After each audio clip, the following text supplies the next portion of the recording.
25 degree centigrade এ 10 KG methane gas 12 litre সিলিন্ডারে আছে, ওই সিলিন্ডারে gas অণুর সংখ্যা কত?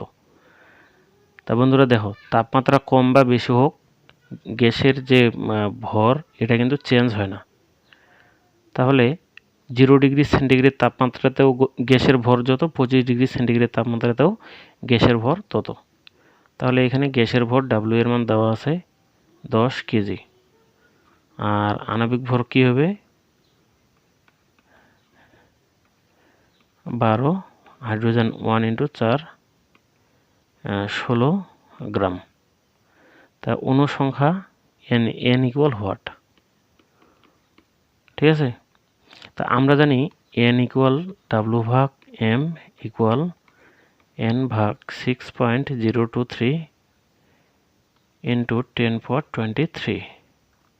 যেহেতু ভর এবং অণু সংখ্যার মান দেওয়া আছে প্রশ্নের মধ্যে, এজন্য আমরা শুধু এই অংশটুকু দিয়ে অঙ্কটা করব। তাহলে এনটাকে সামনে লিখলাম 6.023 × 10⁻23 ইকুয়াল W/m।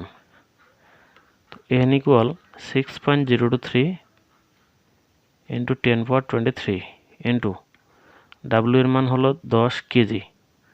আর এখানে যেই আণবিক ভরটা আছে এটা গ্রাম এককে, এজন্য আমরা কি করব, 10কে 1000 দিয়ে গুণ করে এটা গ্রামে প্রকাশ করব। তাহলে হবে 10,000 এত গ্রাম, নিচে 16 গ্রাম। অ্যান্সার হবে 3.75 ×